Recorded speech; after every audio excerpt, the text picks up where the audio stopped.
Assalamualaikum warahmatullahi wabarakatuh.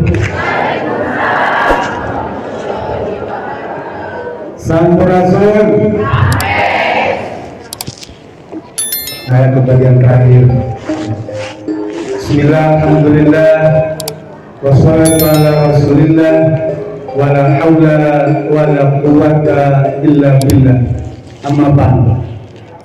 Yang sama-sama kita hormati Ketua Dewan Wilayah Syarikat Indonesia, Ketua Cabang Syarikat Indonesia Kabupaten Bandung serta jajarannya, termasuk Ketua Dewan, juga termasuk ormas-ormasnya yang dimuliakan Ketua DKM Masjid Al-Mujahidin,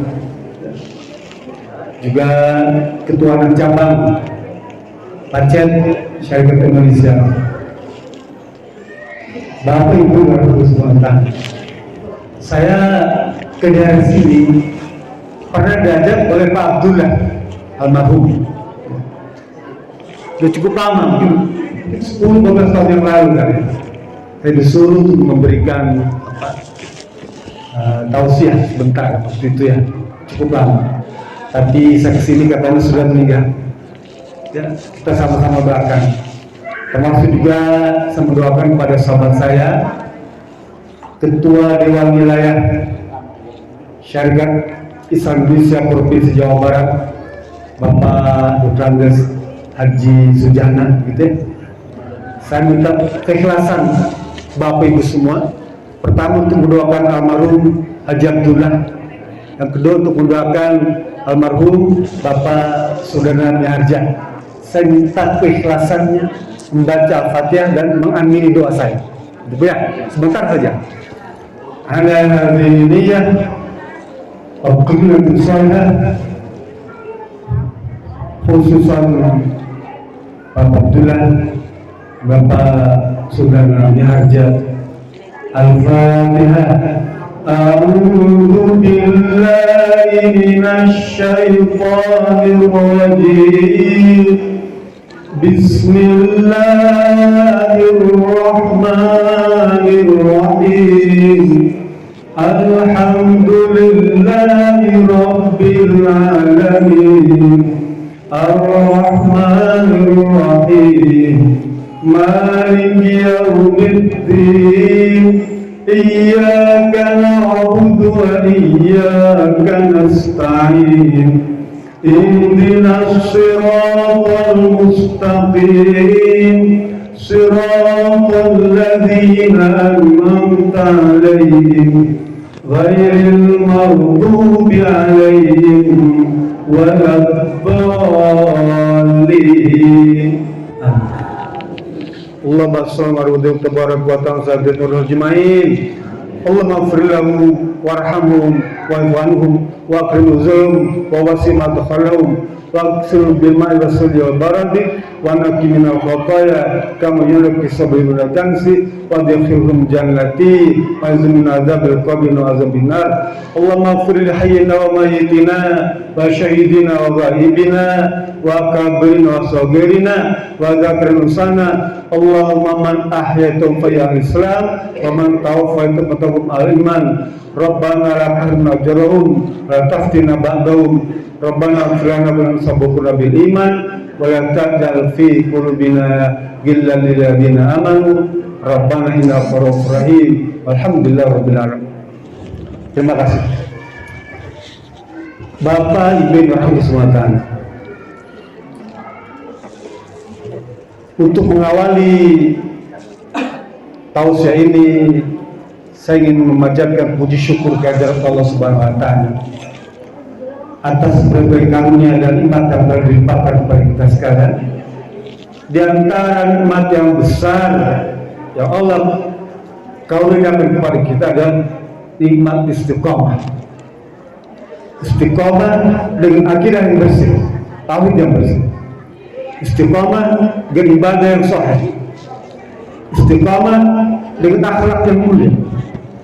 Istiqomah dengan muamalah yang halal. Dan istiqomah di dalam Jamaah Organisasi Syarikat Islam Indonesia. Berapa banyak organisasi yang hari ini ditawarkan kepada kita semua, berapa banyak partai yang ditawarkan kepada kita semua, terus memberikan semacam harapan-harapan. Kalau kamu ikut ini akan begini, kalau ikut ini akan begini. Begitu menggoda. Tapi kita tetap istiqomah di dalam syarikat Islam Indonesia. Itu yang kata sahabat Rasulullah SAW, Huzaifah ibnu Yaman. Huzaifah ini sahabat Nabi. Dia disebut sebagai ashabus sirri, sahabat Nabi yang memegang rahasia para sahabat. Huzaifah ibnu Yaman. Karena godaannya begitu banyak, ya, segala macam peristiwa terjadi yang seakan-akan membuat kita kelihatannya baik, padahal itu jelek. Ketika ditanya Rasulullah,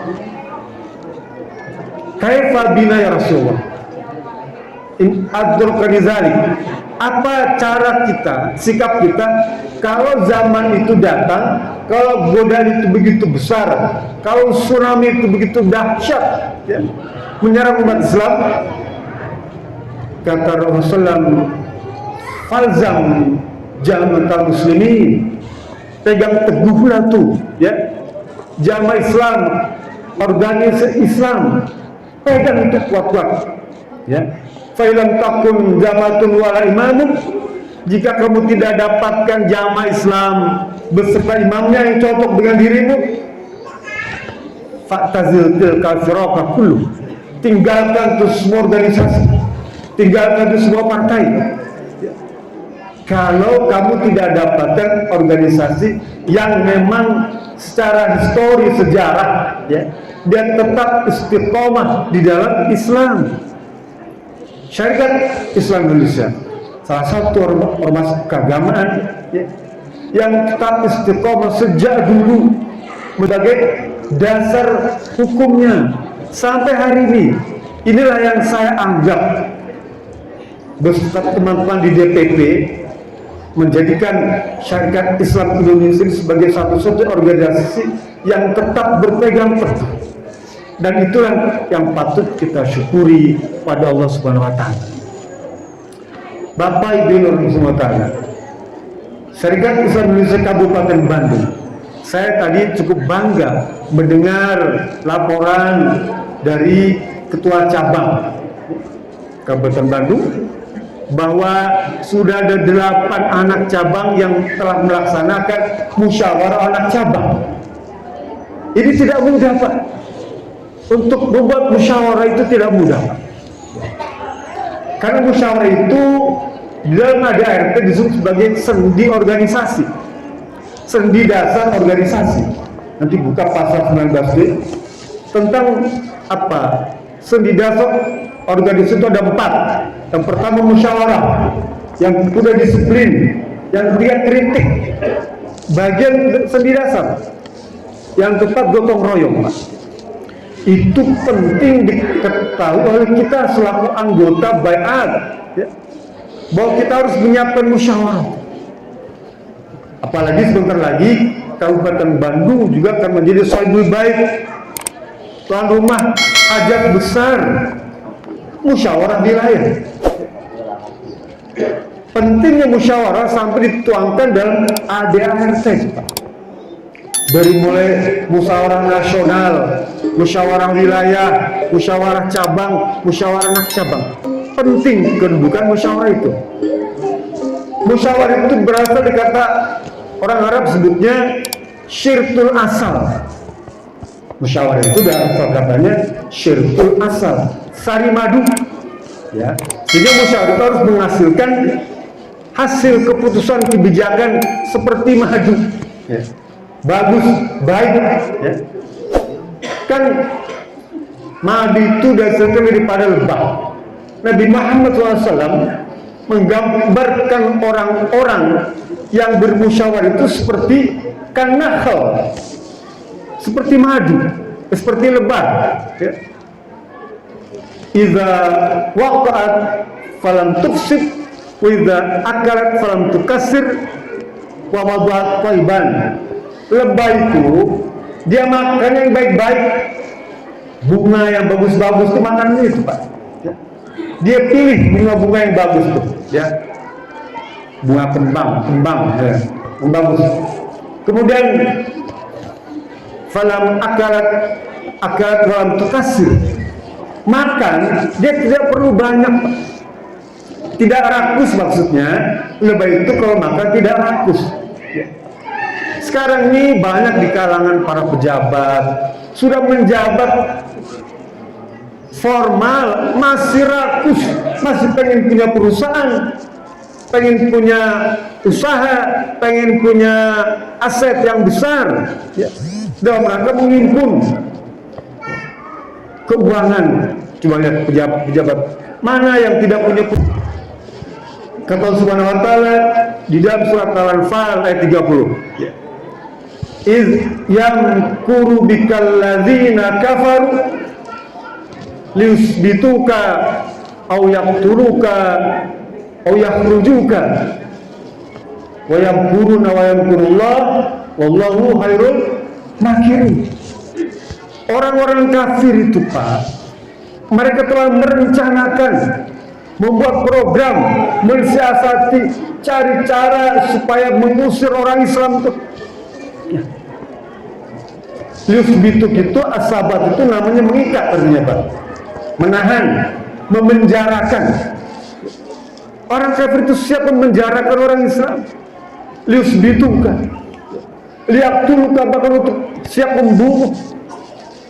Liyukhrijuka, mengusir seluruh orang-orang Islam. Dan sudah mulai. Memang tidak seperti zaman di zaman Nabi Muhammad dulu, ya, mengusir itu diusir begitu. Sekarang dikasih duit, dibekal, tapi intinya mengusir juga. Secara perlahan memang umat Islam itu akan dipinggirkan, diusir, ya. Tapi jangan khawatir. Kata Subhanahu wa taala, wa yamkuruna wa yamkurullah wallahu khairul makirin. Mereka punya rencana, punya siasat, punya program. Allah juga punya program. Dan program Allah jauh lebih baik. Program Allah jauh lebih mulia. Siapa sangka, siapa kira kalau syarikat Islam Indonesia masih bertahan sampai detik ini? Apa tidak Bapak renungkan itu, ya? Sementara banyak orang Islam yang entah kemana, hilang tanpa kesan. Wala salam wala kalam, ya, enggak ada. Tapi syarikat Islam Indonesia masih bisa ditelusuri itu, ya. Itu yang kita syukuri pada Allah Subhanahu wa taala. Jadi kalau misalnya cerita tentang musyawarah, maka orang Arab sebut syirkul asal. Apa itu musyawarah? Kalau kita baca kamus Arab, lisanul Arab itu, ya, al-musyawaratu istikhrajur ra'yi bimuraja'atil ba'di ila ba'di. Itu definisinya, ya.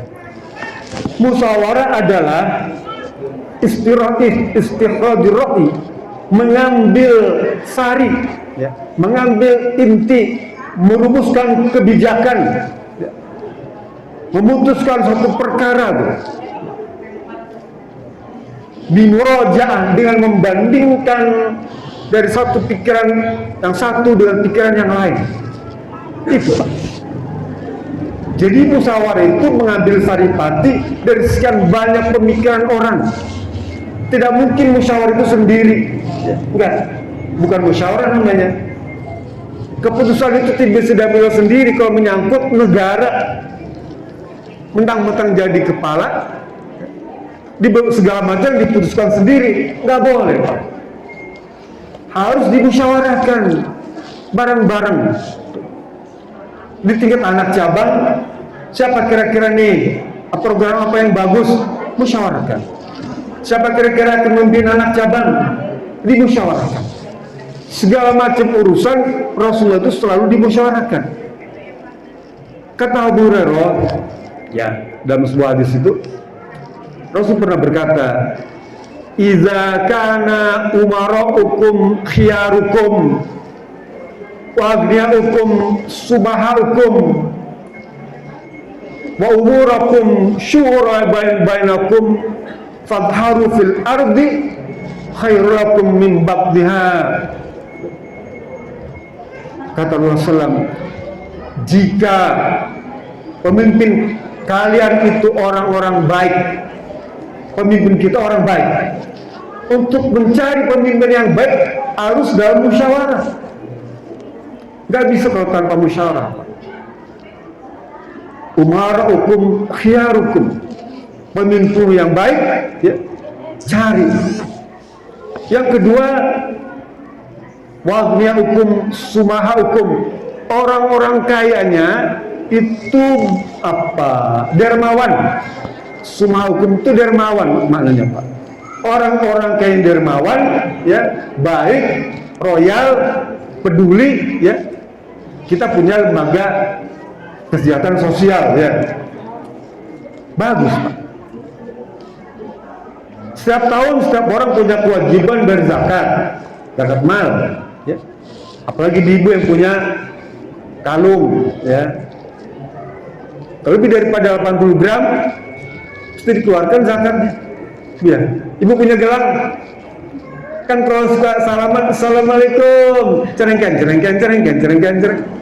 udah. Iya. Lagi pengajian, saya jadi ngajar tuh, Bu. Ibu-ibu cuma karena pengen memperlihatkan kalungnya, dia bilang, ih haredang. haredang. Dia buka, kalungnya kelihatan. Tuh.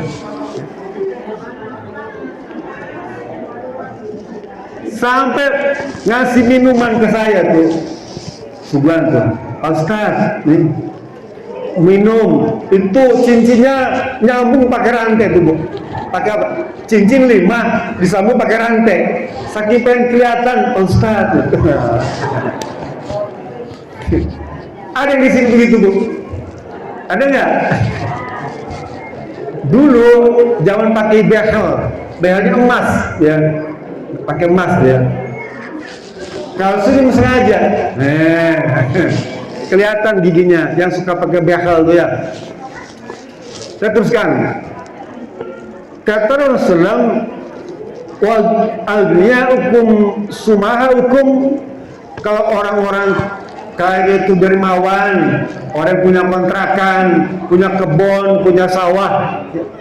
Dulu saya pernah ngomong soal Pak Abdullah almarhum. Di Majalaya itu ya, anak cabang itu punya sawah. Ini organisasi, Pak, bukan perorangan ya. Dia cerita saya, Pak Muhid, itu di Majalaya ada sawah banyak ya, wakaf. Ya sudah, dia bilang hasil diberikan. Ya, waktu ada pemuda muslim kongres itu dibiayai oleh dari hasil sawah itu ya. Panen, waktu panen. Bahkan saya pernah diajak untuk lihat padi yang dijemur tuh. Dan ini padi yang hasil panenan sawah kita, Pak Ustadz. Oh ya, bagus. Saya tanya kemarin ini kepada teman-teman di Majalaya, masih ada nggak sawah itu gitu? Masih ya? Masih Abdullah.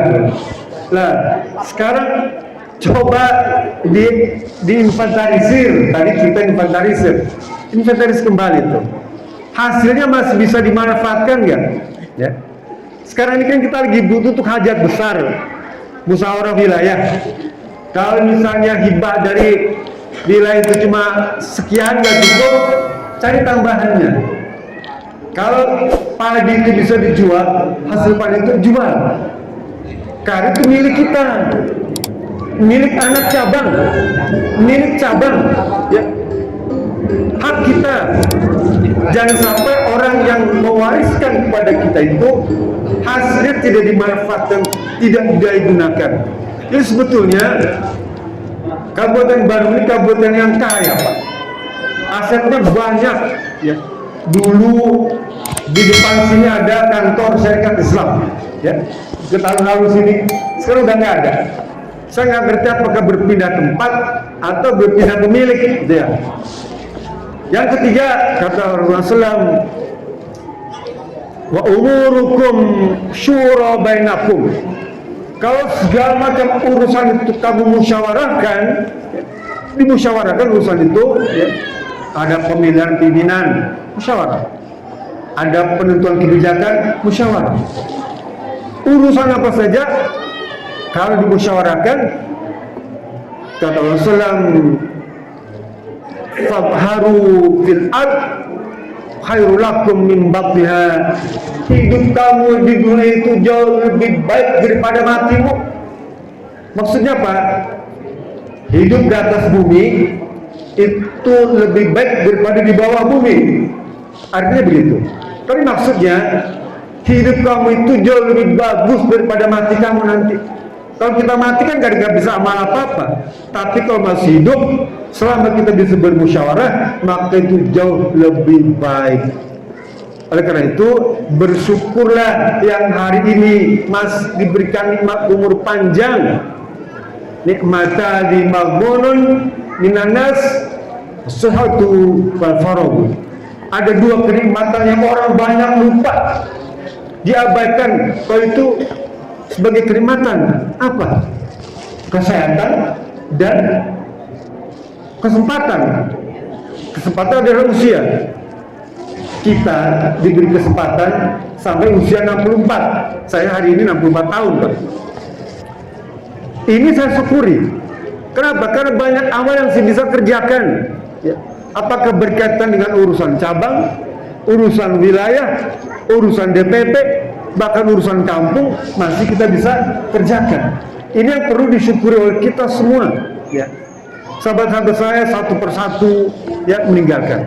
Tiap hari saya baca WA, Pak. Dari sekian banyak grup itu mesti ada yang meninggal dunia tuh. Di HP itu tiap hari kita baca ada yang meninggal dunia, teman kita ziarah, innalillahi wa inna ilaihi rajiun. Setiap hari itu, dan kita pun hanya menunggu giliran kapan waktunya, Allah alam, gitu ya.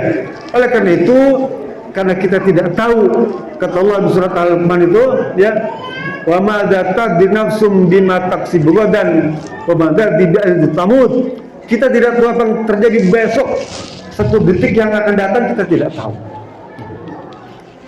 Saya ada cerita teman saya kirim berita, ada seorang dalang memainkan kisah yang hebat.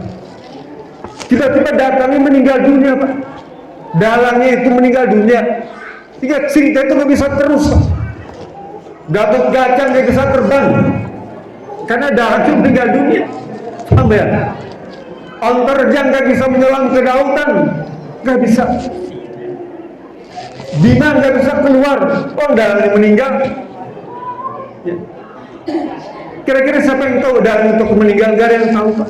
Tapi cerita itu berhenti gara-gara dalang meninggal. Sama seperti kisah Fir'aun yang begitu hebat, ya. Fir'aun yang begitu adikdayanya tuh, semuanya berhenti ketika Fir'aun tenggelam dan meninggal. Berhenti, seluruh menterinya berhenti, seluruh kepala dinasnya berhenti semua. Programnya berhenti gara-gara Fir'aunnya meninggal. Kira-kira kalau ada kepala negara meninggal, berhenti nggak semua? Berhenti, Pak. Ya. Jadi dalam hidup itu kita nggak usah khawatir, ya. Kalau Allah menghendaki seluruh program yang mereka rencanakan itu berhenti kalau pimpinan meninggal dunia. Ya. Dan itu kita tidak tahu, ya. Kita tidak tahu. Kata Allah Subhanahu wa Ta'ala di dalam surat Al-Maidah, kita nggak perlu risau tentang keadaan kita pada hari ini, ya. Allah berfirman, walau sya'allahu la ja'alakum ummatan wahidah. Kalau Allah mau, jika Allah menghendaki, kalau Allah pengen nih, ya, syariat Islam itu bisa bersatu, paham nggak? Kalau Allah mau nih, selama ini kita kadang-kadang jadi pertanyaan, kok bisa ya bisa berpisah begitu? Allah punya kuasa. Sekalipun ada penyebabnya, tapi semuanya adalah kehendak Allah Subhanahu wa Ta'ala. Tapi kata Allah, jika Allah menghendaki, walau sya'allahu la ja'alakum ummatan wahidah. Nanti Al-Maidah 58 atau 48 saya lupa. Walakin liyabluwakum fima atakum fastabiqul khairat. Tapi sungguh Allah ingin menguji kalian.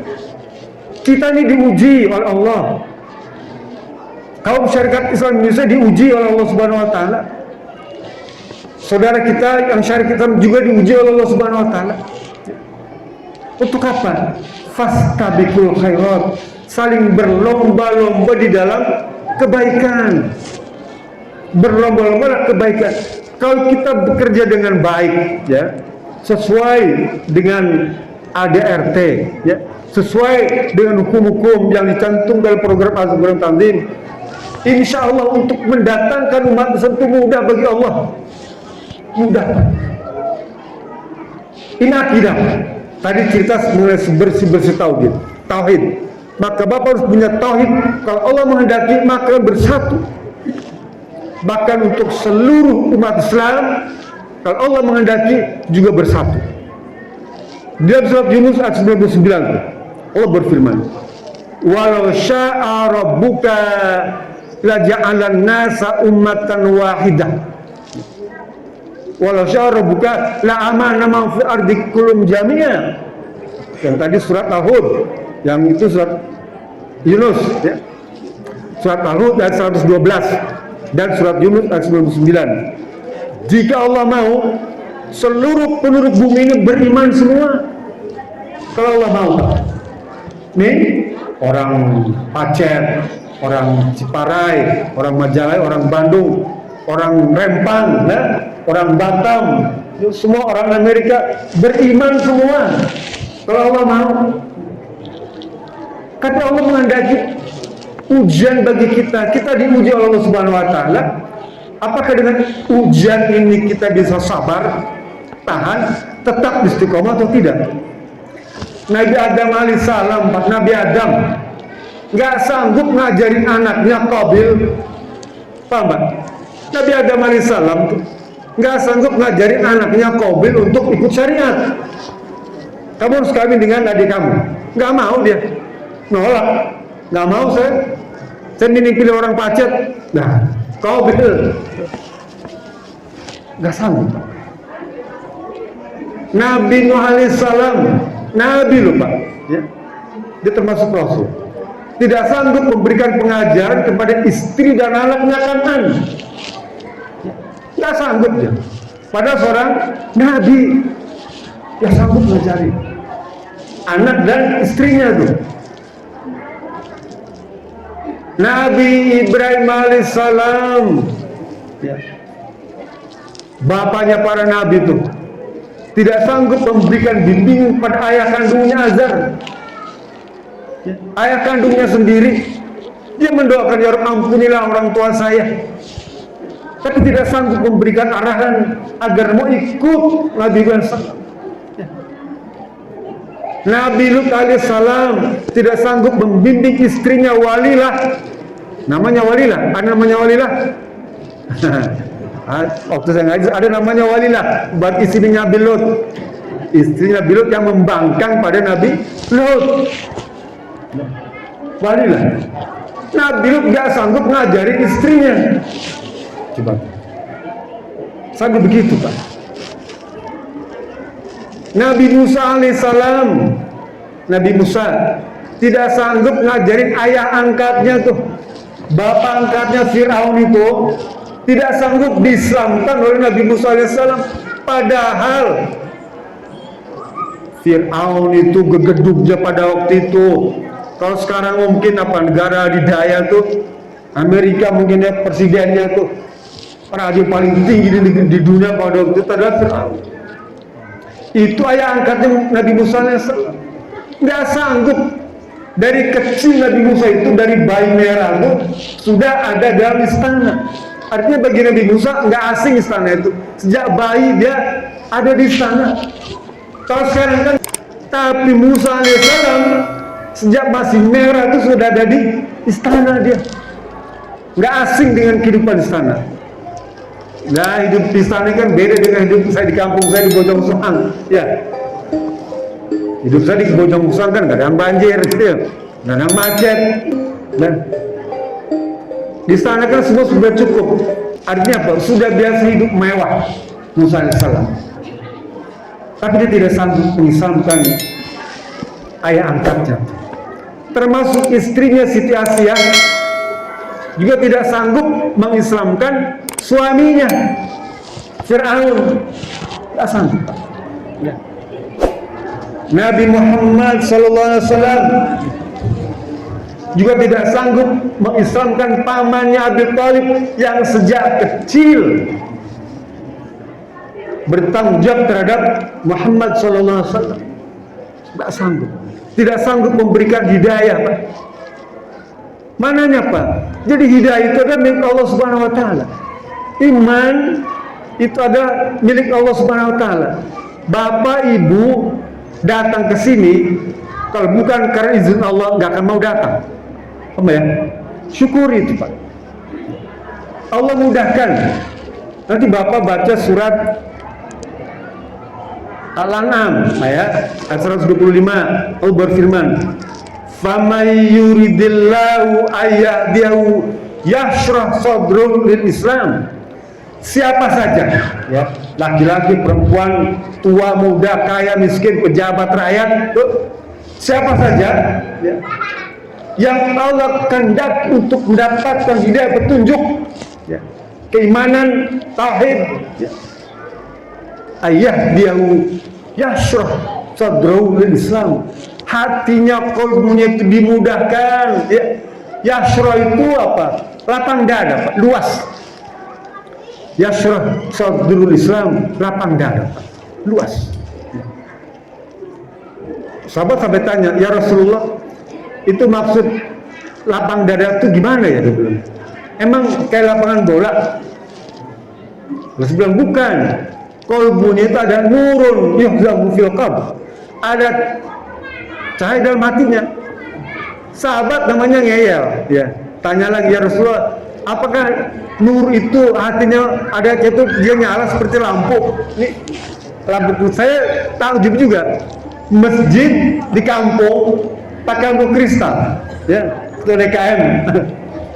Ini kan berapa juta, mahal, nggak murah nih, Pak. Ini lampu kristal, coba ya. Masjid di kampung masih pakai lampu kristal, megah nih, Pak. Tinggal bangunannya diperluas lagi, Pak, ya. Amin. Lampunya udah bagus, cakep. Kembali. Jadi kalau bukan karena petunjuk Allah, ya, hidayah dari Allah, kita nggak akan datang ke sini. Orang yang datang itu semata-mata karena petunjuk Allah, ya. Sahabat tanya, "Ya Rasulullah, apakah hati itu nyala seperti lampu ini, terang gitu masuk nur itu?" Bukan. Lalu apa tanda-tandanya? Terus bilang, "Al-inabatu ila daril khulud." Yang pertama tuh, ya. Orang yang dapat hidayah, ciri pertama tanda-tandanya inabah. Bapak kalau ke Tasik ada namanya pesantren Al-Inabah, pesantren putri, ya. Pesantren putri itu apa tuh? Suralaya. Namanya pesantren Al-Inabah. Apa mana inabah itu? Condong, miring, cenderung. Jadi tanda orang dapat hidayah itu adalah al-inabatu ila daril khulud, cenderung kepada tempat yang bisa mengantarkan pada keabadian. Darul khulud itu negeri keabadian, negeri yang abadi. Ada yang menafsirkan begini, darul khulud begitu dulu, ya. Yang kedua, nah kita kan termasuk orang yang punya kecenderungan kepada keabadian, ya. Al-inabatu ila daril khulud ibadah, ya. Yang kedua, tatajafa an daril ghurur, menghindar dari semua apa fata morgana, ya. Bapak dijanjikan kalau nanti menang nih, ya, nanti menang kan kasih hadiah nih. Nanti sekarang pilihin, ya, kan udah mulai kampanye, Pak, udah mulai kampanye.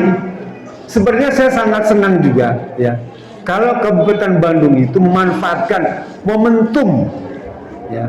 Memang sebenarnya demokrasi ini bukan pilihan Islam, Pak. Demokrasi bukan datang dari Islam, ya. Tapi kan kita tidak bisa menolak, tidak bisa menghindar. Justru yang penting bagaimana kita bisa memanfaatkan ini untuk kepentingan kita. Apa di antaranya? Bukankah banyak calon legislatif tuh yang kesana kemari itu ya cari dukungan? Kira-kira bisa nggak dimanfaatkan itu?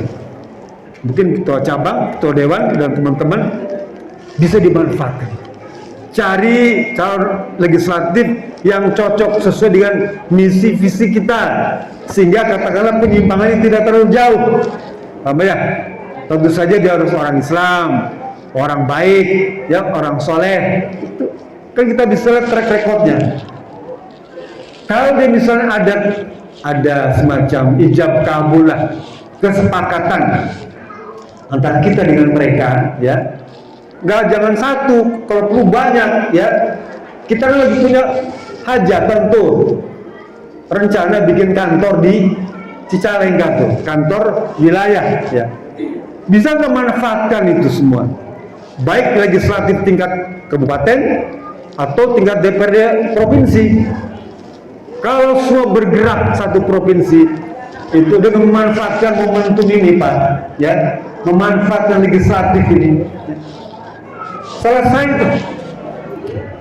Hanya perlu rajin datengin tuh caleg-caleg itu, kan gampang. Sebentar lagi kalau DCT-nya ini keluar, daftar calon tetap, kan diumumkan di koran ya. DCT akan diumumkan di koran. Siapa nih orang kampung kita nih? Datengin, lobby, ya. Kira-kira perlu suara berapa? Kan gitu. Kira-kira sanggup berapa?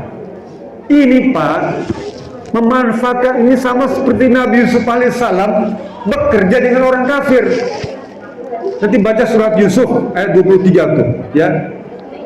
Ij'alni khazainul ard wa inni hafidun alim. Nabi Yusuf menawarkan diri kepada Al-Aziz, raja. Wahai raja, jadikan saya, ij'alni, ya. Jadikan saya bendahara, jadikan saya menteri. Boleh kalau kita memang pantas. Padahal Al-Aziz orang kafir. Ini ayat dasar untuk kita kalau bekerja atau melamar pekerjaan, kerja di orang-orang non-muslim. Anggap saja hajatan ini adalah seperti Al-Aziz tadi. Kita ngelamar jadi pekerja di situ, jadi menteri, jadi pejabat di situ, ngelamar. Boleh. Dasarnya itu, ya. Kembali ke memanfaatkan caleg-caleg. Mereka sekarang berkeliaran, Pak. Mereka juga bingung, modal gede, siapa ya kira-kira yang milih lah, ya. Mereka bingung. Kenapa kita sodorkan, ya? Ibarat jualan bakwan, apa? Bala-bala gitu ya. Wadipiro, kan itu ya. Tinggal ngomong aja, ya. Pimpinan cabang ngomong sama anak cabang, ada sekian nih transaksi. Ini adalah yang harus kita manfaatkan. Sama seperti Nabi Yusuf alaihissalam memanfaatkan posisinya karena dia mengerti tentang hukum kepada Al-Aziz. Kenapa tidak kita lakukan ini? Sementara kita kadang-kadang bingung minta sana minta sini nggak dikasih. Iuran dari anggota yang nggak cukup, ya. Bayar zakat ke organisasi kadang-kadang lupa, kadang nggak ada yang nagih, kadang nggak ada petugas. Ya. Lain kali datengin tuh, ya. Kembali ke caleg-caleg tadi, manfaatkan caleg itu dengan sebaik-baiknya, ya. Jangan sampai kemudian terlewatkan begitu saja. Kalau kita ketinggalan, Pak.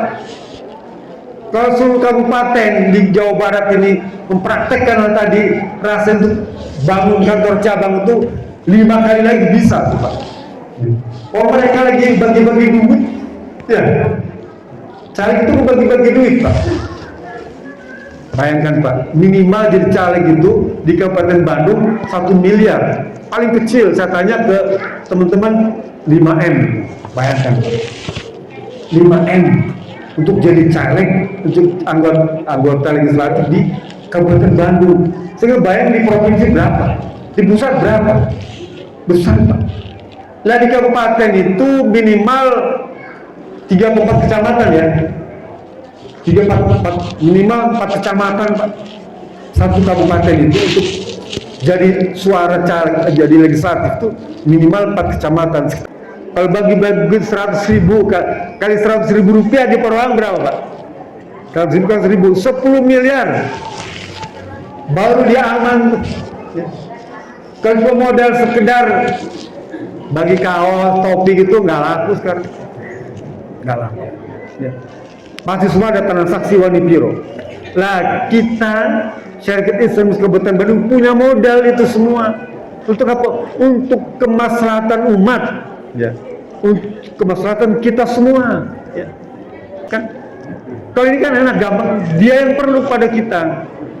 Bukan kita perlu pada dia, dia yang perlu kepada kita. Datang, ya. Tawarkan, kasih tahu. Nah, coba ini dirubah ininya, pemikirannya. Bapak Ibu dan semua, sebenarnya saya pengen cerita panjang tapi waktunya ya. Ini udah masuk zuhur ya Pak ya?